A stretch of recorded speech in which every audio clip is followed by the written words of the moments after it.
పేరు Kashinath, CPML ప్రజాపంత party Narayanpet జిల్లాకు సంబంధించి సాగునీరుకు సంబంధించినటువంటి ప్రాజెక్టు GO69ని గత ప్రభుత్వం తీసుకురావడం జరిగింది. మే 23, 2014లో ఈ జీవో రావడం జరిగింది.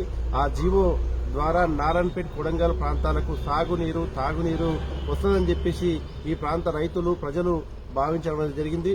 ఆ తరుణంలో ఈ ప్రాంతంలో ఉండేటువంటి ప్రజలు మొత్తం కూడా దాదాపుగా హైదరాబాద్, పూనా లేదా ఇతర ప్రాంతాలకు వలసలు వెళ్లేటటువంటి పరిస్థితి.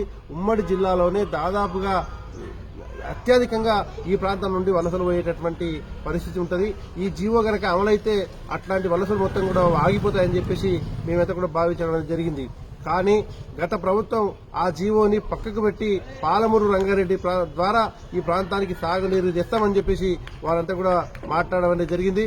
ఆ రకంగా ఆ ప్రభుత్వం భావించడంతో ఈ ప్రాంతానికి మొండి చేయిగా ఆ ప్రభుత్వం చూపించినటువంటి పరిస్థితి ఇవాళ మాకు మొత్తం కూడా ఆ జీవో రాకపోక కారణంగా ఈ ప్రాంతానికి సాగునీరు రాలేదనేది మేమంతా కూడా భావిస్తా ఉన్నాం.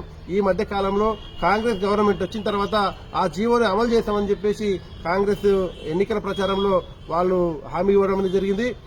ఆ తర్వాత కూడా ఎమ్మెల్యేగా పోటీ చేసినటువంటి పర్ణిక రెడ్డి గారు కూడా మేము అమలు చేస్తామని చెప్పేసి మాట్లాడడం, అదే రకంగా రేవంత్ రెడ్డి గారు కూడా కాంగ్రెస్ పిసిసి ప్రెసిడెంట్ గా అదే రకంగా ఆయన ఈ ఎన్నికల ప్రచారంలో భాగంగా నారాయణపేట ప్రాంతానికి వచ్చినప్పుడు అతను కూడా ఖచ్చితంగా GO69 ఏదైతే ఉన్నదో ఆ దానిని ఈ ప్రాంతంలో మేము అమలు చేస్తాం, అమలు చేసి సాగునీరు, తాగునీరు అందిస్తామని చెప్పేసి బహిరంగ సభలో చెప్పడం అనేది జరిగింది. ఆ తర్వాత కూడా మొదటి అసెంబ్లీలోనే ఆయన GO69ని గత ప్రభుత్వం మరుగున పడేసింది, దాన్ని ఖచ్చితంగా మేము అమలు చేస్తామని చెప్పేసి మాట్లాడడం జరిగింది. దానికి మేమంతా కూడా సంతోషిస్తున్నాం. కాబట్టి మాటలుగానే కాకుండా ఖచ్చితంగా అది అమల్లోకి రావాలని చెప్పేసి ఈ సందర్భంగా ప్రభుత్వాన్ని మేము కోరుతా ఉన్నాం. కాబట్టి గత ప్రభుత్వాలు అనేక హామీలు ఇచ్చి మరిచిపోయినటువంటి పరిస్థితి ఉన్నది.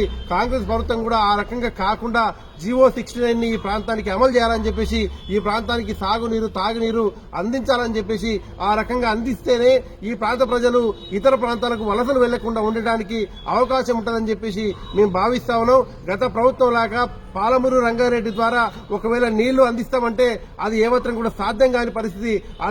అది కాకుండా నారాయణపేట ప్రాంతం అనేది పూర్తిగా చివరి ఆయకట్టు దారుణమైనటువంటి పరిస్థితి ఉంటుంది. ఆ రకంగా కావడంతో కూడా ఈ ప్రాంతానికి సాగునీరు రాలేని పరిస్థితి ఉంటుంది. కాబట్టి ఖచ్చితంగా ఎట్టి పరిస్థితుల్లో GO69 అమలైతేనే దాని ద్వారానే కాంగ్రెస్ ప్రభుత్వం ఖచ్చితంగా వర్క్ అంటే వాళ్ళు ఇచ్చిన హామీ ఉంది. అదే రకంగా బహిరంగ సభలో చెప్పారు, అదే రకంగా మొదటి అసెంబ్లీలో కూడా చెప్పిండ్రు. కాబట్టి వెంటనే పనులు మొదలు పెట్టాలని చెప్పేసి ఈ సందర్భంగా కాంగ్రెస్ ప్రభుత్వాన్ని మేము ప్రజాపంత పార్టీగా కోరుతా ఉన్నాం. ఓకేనా?